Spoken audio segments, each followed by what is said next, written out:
What's on, ladies and gentlemen? My name's Ross, I like games, and today, well, I think we now have the list of houses which are going to be in the 4th Keyforge expansion, Mass Mutation. Now, I'm going to give a shout out to the lovely Joseph Weston over on the Facebook group here. You see, I showed you a video just a couple of days ago showing how, well, it looks like the Wave 4 starter set has actually been on the shelf in a couple of the Crucible casts we've seen lately.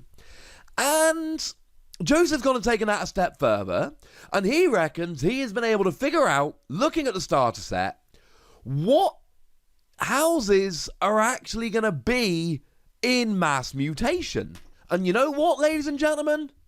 I think he might be right. Now, as a quick side note here, this is the 3rd video along these lines I've done lately in terms of speculation for the new set, etc. The views are very healthy, the likes are very healthy, you seem to like these.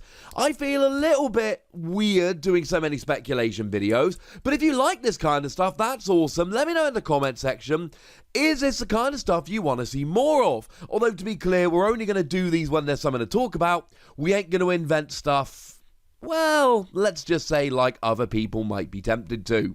So, starter sets then.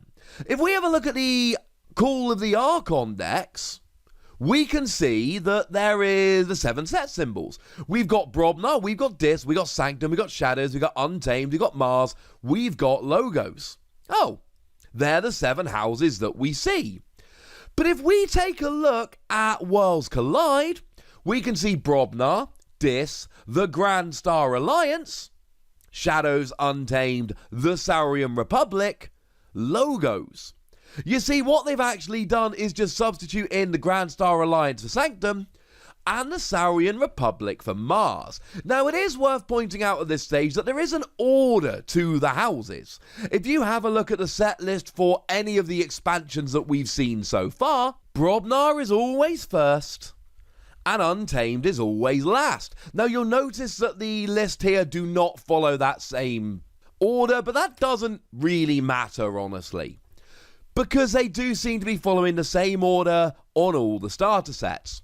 Well, Joseph's had a look here, and he reckons that we can see, in order from left to right, Sanctum, Dis, the Grand Star Alliance, Shadows, Untamed, the Saurian Republic, and logos. Or to put it another way, it seems like they've just literally taken Brobnar out and put Sanctum back in its place. Now, that would be a little bit weird, because that would mean that all of a sudden Sanctum was coming before Dis rather than after, as it was on the previous starter sets, but I don't think we should put too much into that. Now, I must confess here, I'm colorblind, and this is a blurry image, and we're kind of relying on seeing the colours. I agree with what Joseph is saying for what it's worth, but by the same tokens, I'm not 100%. Some people are saying that it might not be logos, that logos might be going away and Mars coming back. I disagree with that on a personal level. And here's the thing.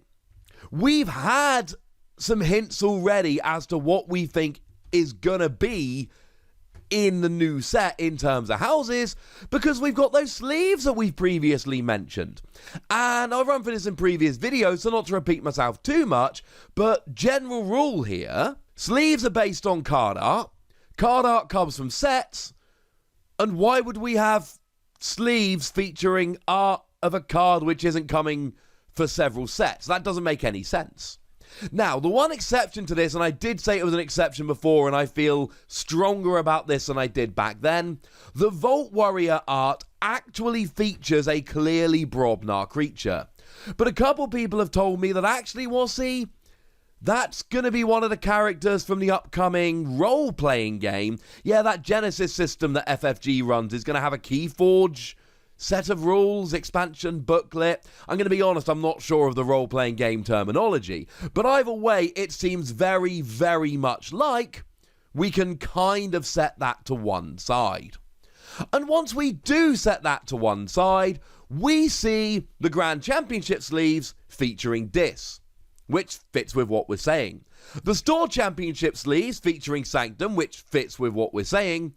the Prime Championship sleeves and the World Championship sleeves featuring logos. And this, incidentally, is why I think we are definitely getting logos in the next set.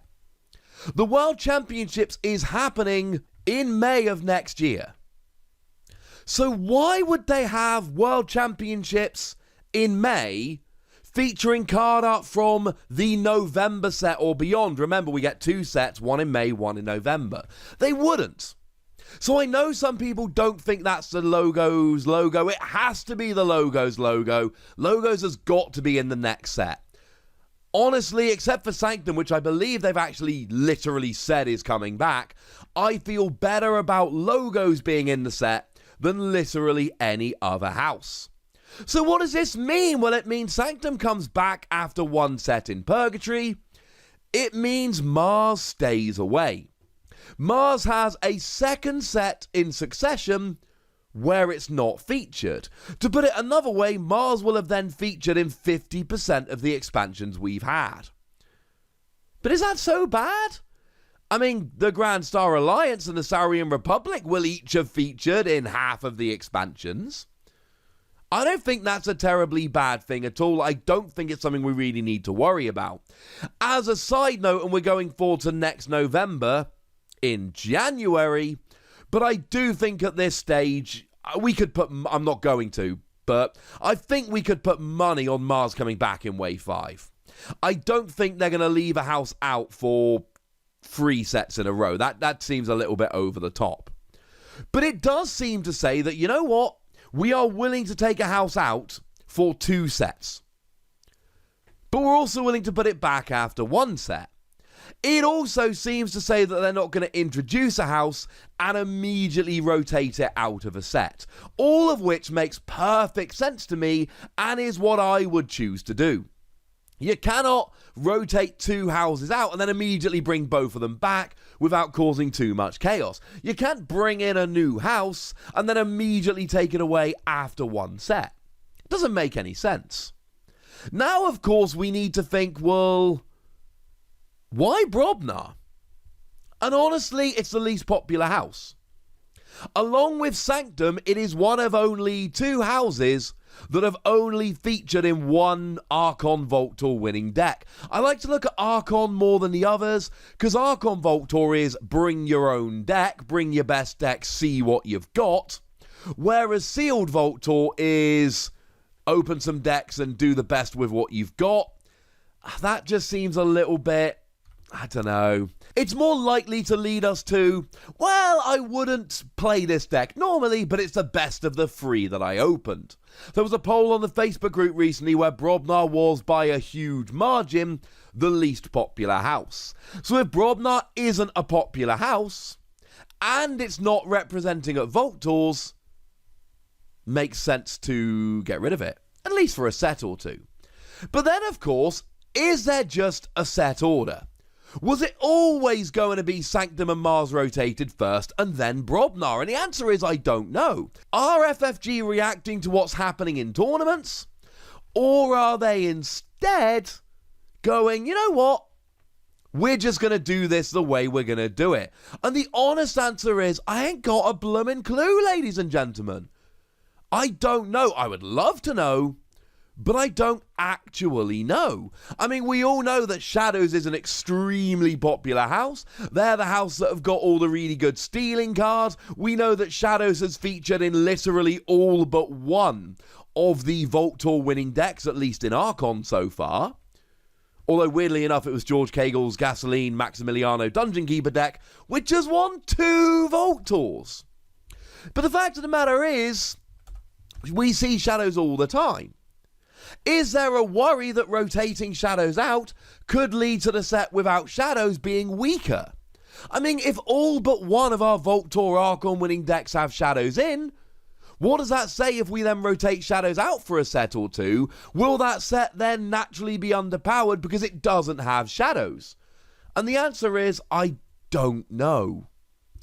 But isn't it fun speculating? But to recap, it looks extremely like the 7 houses that we are getting in Mass Mutation, and we know it's Mass Mutation, we've seen the listings online, are Sanctum, Dis, the Grand Star Alliance, Shadows, Untamed, the Saurian Republic, and Logos. And while we're here, it is the Grand Star Alliance and the Saurian Republic, so why even on the cards themselves are they referred to as Star Alliance and Saurian? Just, I don't know. That's been getting to me lately, and I'm not entirely sure why. Okay, ladies and gentlemen, so that seems to be what we're getting. There's my analysis, but I'd like to know what you think about this.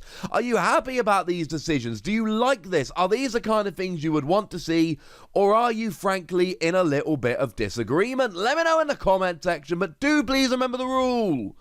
Be nice, would you? And go nuts, obviously. And then make sure you like this video, subscribe to this channel, follow me on Twitter at @TheWassy. That's where we talk Keyforge and other games. And do consider checking out patreon.com/PTCG Radio, where you can support the channel, get some bonus podcasts and all that good stuff. But by far the most important thing, as always, look after yourselves till next time, would you? Thank you very much for watching. My name's Ross, and you've been watching Wassy Plays.